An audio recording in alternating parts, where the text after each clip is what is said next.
Hi అండి. ఈరోజైతే cabbage అయితే చేస్తున్నాను. క్యాబేజీ పప్పు, కలుసుకూర. కలుసుకూర అంటే ఏందో తెలుసా?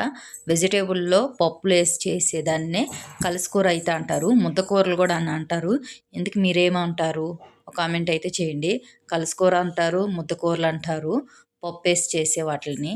ఇప్పుడు బీరకాయలో పప్పేసి చేస్తే కలుసుకూర అంటారు. ఇప్పుడు క్యాబేజీలో కూడా పప్పు అయన్నీ ఏస్తే ఏ వెజిటేబుల్ అయినా పప్పేసి చేస్తే కలుసుకూర అయితే అంటారు. నేనైతే ఇది చాలా సింపుల్‌గా అయితే చేస్తున్నాను. ఫస్ట్ అయితే క్యాబేజ్ అయితే సన్నగా అయితే తరిగేసుకోవాలి. పప్పు, క్యాబేజీ అయితే ఒకేసారి ఉడకబెట్టేస్తాను కుక్కర్‌లో. అది ఎలా ఉడకబెడతానో మీరే చూసేయండి. ఇప్పుడైతే కట్ చేసేసుకున్నంత కుక్కర్‌లో అయితే ఏసేస్తున్నాను. ఏసేసుకొని క్యాబేజ్‌కి కొంచెంగానే వాటర్ పడుతుంది. కొంచెం ఎక్కువగా నీళ్లు పొయ్యొద్దు. కొంచెంగా పోస్తే చాలు.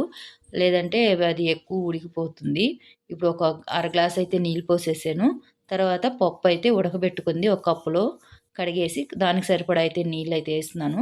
ఈ కుక్కర్‌లోనే ఆ క్యాబేజ్ మీద పెట్టేసేసి మూతైతే క్లోజ్ చేసేయాలి. 2 విజిల్‌కి 2 పనులైతే అయిపోతాయి. క్యాబేజీ ఉడికిపోతుంది, పప్పు ఉడికిపోతుంది. నేనెప్పుడైనా కలుసుకూరలు చేయాలంటే ఇలాగైతే చేస్తాను. చానా తొందరగా అయితే అయిపోతుంది. ఇప్పుడైతే ఒక విజిలు, 2 విజిల్‌ల వరకు వచ్చేది వరకు విజిలైతే రప్పించుకోండి. ఇప్పుడైతే విజిలైతే వచ్చేసింది. చూసారా ఎంత బాగా ఉడికిపోయిందో. ఒక్క రవ్వ కూడా కింద పడకుండా ఎట్లా పెట్టిన గిన్నె అలాగే ఉంది. ఎక్కువ వాటర్ పోసారంటే మునిగిపోతుంది. క్యాబేజీ ఎక్కువ వాటర్ రాదు కదా! అందుకని కొంచెంగా నీళ్ళు పోసి ఉడికించుకోండి. ఇప్పుడైతే తీసి బయట పెట్టేస్తున్నాను. ఇప్పుడైతే పప్పు అయితే పక్కన పెట్టేసాను. క్యాబేజ్ చల్లంగా అయినాక వాటర్ అంతా పిండేయండి. స్మెల్ రాకుండా ఉంటది. ఇలా స్మెల్ రాకుండా ఉంటే కర్రీ కూడా బావుంటది. చాలామంది స్మెల్ వస్తుందని తినరు.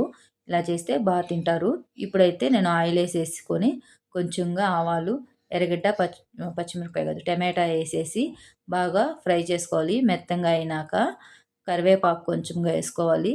అల్లం పేస్టు మొన్నైతే డీమార్ట్‌లో తెచ్చాను. By one get one free ఉన్నింది. ఇదైతే కొంచెంగా అల్లం పేస్ట్ ఏసేసి బాగా పచ్చివాసన వరకు పోయే వరకు బాగా ఫ్రై చేయాలి.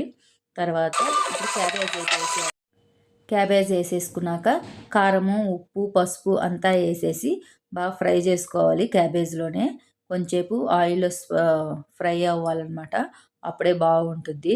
తర్వాత ఫ్రై అయినాక పప్పేసుకోవాలి. ఉడకబెట్టుకున్న పప్పేసుకొని కొంచెంగా వాటర్ పోసుకోవాలి. మరీ ఎక్కువ పోసుకోకూడదు. కొంచెంగా ముద్ద కూరకి ఎలా కావాలో అలా అయితే ఏసుకోండి. నేను కొంచెం ఎక్కువగానే ఏస్తున్నాను.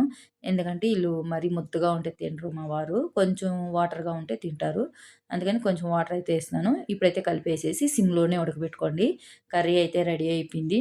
మీరు ఎప్పుడైనా ఇలా కలుసుకూరలు చేస్తున్నారా? టేస్ట్ అయితే సూపర్‌గా ఉంది.